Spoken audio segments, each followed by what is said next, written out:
बिस्मिल्लाहिर्रहमानिर्रहीम। पाकिस्तान में तौहीन अदालत का कानून मौजूद है। हम देखते रहते हैं कि तौहीन अदालत पर सज़ाएँ भी हो जाती हैं और जज साहिबान तौहीन अदालत की धमकियां देते हुए भी नज़र आते हैं। विहाड़ी से असलम खान साहब की तरफ से आज फिर फ़ोन आया। उन्होंने कहा कि जिस तरह से तौहीन अदालत होती है, इसके ख़िलाफ़ कार्रवाई होती है जो बंदा तौहीन अदालत का मुर्तकिब होता है, लेकिन कहीं पे तौहीन अदल भी होती है। तौहीन अदल का इर्तिकाब करने वाले बिल्कुल महफूज रह जाते हैं, उनके ख़िलाफ़ कभी कार्रवाई नहीं की गई। तौहीन अदल किस तरह से होती है, तौहीन अदालत किस तरह से होती है, वो हमारे सामने है। अगर किसी को बर वक्त इंसाफ नहीं मिलता तो वो तौहीन अदल है। अदालत की तरफ से फ़ैसला आ जाता है, उस पर अमल नहीं होता, वो तौहीन अदालत है। उस पर नोटिस ले लिया जाता है, लेकिन कुछ अरसे से हमने देखा जो ऊपर वालों की मंशा और मर्ज़ी के मुताबिक फ़ैसले नहीं थे, उनको रौंद कर रख दिया गया।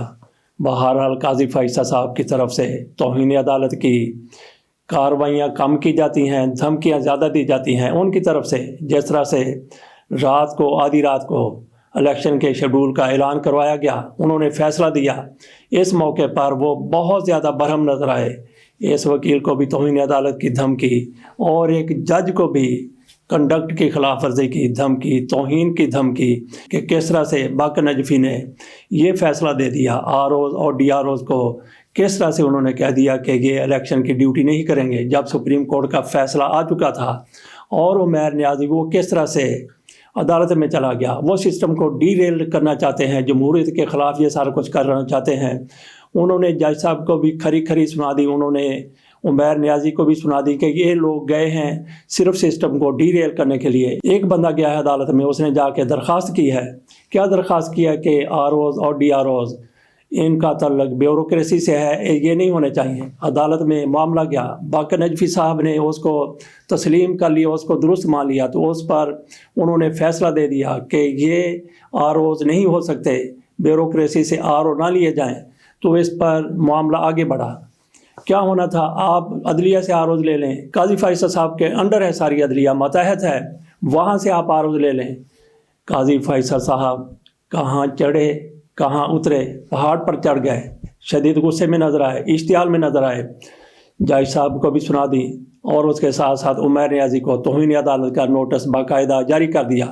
वहाँ पे खातून मशल पीटीआई से उनका तल्लुक है, उन्होंने भी बोलने की कोशिश की, उस पर भी जज साहब शदीद गुस्से में नज़र आए, इश्तियाल में नज़र आए। कहा कि तौहीन अदालत लगा दूंगा। आप कहाँ से पढ़ी लिखी हैं, आपने कहाँ से वकालत की है, इतनी भी तमीज़ नहीं कि मैं फ़ैसला लिख रहा हूँ, आप दरमियान में मुदाखलत कर रहे हैं। तो काजी फ़ैसल साहब ने एक तो बहुत अच्छा किया, काजी फ़ैसल साहब ने कि केसेस वो बराह रास्त दिखाए जा रहे हैं उनके हुक्म पर, बहुत ही अच्छा काम है। तो इसके साथ साथ काजी फ़ैसल साहब और दीगर जज साहिबान वो भी पूरे तरीके से मुकम्मल तरीके से एक्सपोज भी हो रहे हैं कि ये कितने पढ़े लिखे हैं। दूसरों कह रहे हैं कि आप कहाँ से तालीम हासिल करके आए हैं, कहाँ से पढ़ के आए हैं, ये वकालत है। और जज साहब से बंदा ये पूछे कि जनाब जज साहब ये जजी है, ये तरीका है, सुखन है, ये बात करने का तरीका है। अपने जज के ख़िलाफ़ भी आप सख्त बरहम नज़र आए। क्यों? इसलिए कि बड़ी सीट पर बैठे हुए हैं, तो फिर उनको थाम मार दें, करें उनके ख़िलाफ़ भी कार्रवाई जिन्होंने ये फ़ैसला दिया है। असलम खान साहब ये बात कर रहे थे कि जिस तरह से तौहीन अदालत होती है, इसी तरह से तौहीन अदल भी होना चाहिए। जो लोग अदल की तौहीन करते हैं, बर वक्त फ़ैसले नहीं करते, लोगों को इंसाफ फराहम नहीं करते, इंसाफ को रौंद के रख दिया जाता है, तकाज़े पूरे नहीं किए जाते, वो कहते हैं कि तौहीन अदल भी होनी चाहिए। अगर तौहीन अदल का आगाज़ हो जाए तो फिर देखें कि कौन कौन कटहरे में आते हैं, कौन कौन फंस जाते हैं, किस किस को सज़ा मिलती है। लेकिन ऐसा होना पाकिस्तान में मुमकिन नहीं है, क्योंकि सिस्टम ऐसा है। असलम खान साहब ये भी कह रहे थे कि बड़ी मुद्दत पहले की बात है, शायद 70 की दहाई की या उससे भी कबल की या थोड़ा बाद की। वो कह रहे थे कि मैं BOR के एक मेंबर के पास बैठा हुआ था, वहाँ ये डिस्कशन होने लग गई कि जो भी फ़ैसला, कोई भी फ़ैसला जो मेंबर कर देता है, अगर फ़ैसला गलत है तो उसको किसी तौर भी पूछा नहीं जाना चाहिए, क्योंकि अपील का फोरम मौजूद है, वहाँ पे जाकर फ़ैसला दुरुस्त करवाया जा सकता है। असलम खान कहते हैं कि इस चीज़ को BOR में लिया गया और शायद दीगर महकमों में भी इसको اسی طرح سے لیا گیا، اور اس کے بعد یا اس سے پہلے بھی ایسے فیصلے ہوا کرتے ہوں گے کہ دھڑلے سے مجسٹریٹ یا جج فیصلے کرنے لگے کہ ٹھیک ہے آگے جا کے آپ اپیل کر لیں، اور غلط فیصلے بھی ہونے لگے جیسے کہ آج کل بھی ہوتے رہتے ہیں۔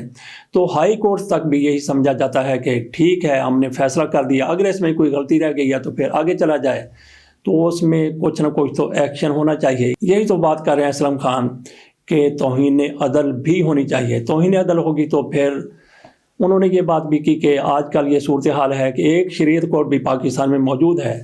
شریعت کورٹ جو فیصلہ کرتی ہے، ہائی کورٹ جو فیصلہ کرتی ہے، وہ سپریم کورٹ میں فیصلہ جاتا ہے، اس پر پھر آگے سماعت ہوتی ہے، اس پر مزید فیصلہ ہوتا ہے، وہ پہلے والا فیصلہ درست ہے یا غلط ہے۔ اسلم خان کی یہ رائے ہے کہ جو ہائیسٹ فورم ہے اپیل کا وہ سپریم کورٹ نہیں ہونا چاہیے۔ وہ کیا ہونا چاہیے؟ وہ کہتے ہیں کہ وہ شریعت کورٹ ہونا چاہیے۔ سپریم کورٹ کے بھی فیصلے وہ شریعت کورٹ میں جائیں، شریعت کورٹ اس پر نظر ثانی کرے، یا شریعت کورٹ اس پر جو بھی اس نے کرنا ہے، جس طرح سے آج کل ہو رہا ہے کہ ہائیسٹ فورم سپریم کورٹ ہے، وہاں پہ ہائی کورٹ سے ہو کر، شریعت کورٹ سے ہو کر فائنل ہو کر فیصلے جاتے ہیں۔ وہ کہتے ہیں کہ آپ کا ہائیسٹ فورم شریعت کورٹ ہونا چاہیے، کیونکہ سپریم کورٹ میں بھی بہت سے فیصلے ایسے ہو جاتے ہیں جن کو انصاف کے تقاضوں کے مطابق نہیں سمجھا جاتا۔ آج کل ہمیں ایسے بہت سے فیصلے ہوتے ہوئے نظر آ رہے ہیں۔ قاضی فیصل صاحب غصے میں بیٹھ کر جب فیصلے کریں گے تو پھر کیا سمجھا جائے گا کہ انصاف کے سارے تقاضے مکمل ہو گئے ہیں۔ اس کے ساتھ ناظرین اجازت دیجیے، آپ بھی بتائیے کہ اسلم خان صاحب کی طرف سے جو کچھ کہا گیا اس سے آپ کتنا اتفاق کرتے ہیں۔ اللہ حافظ۔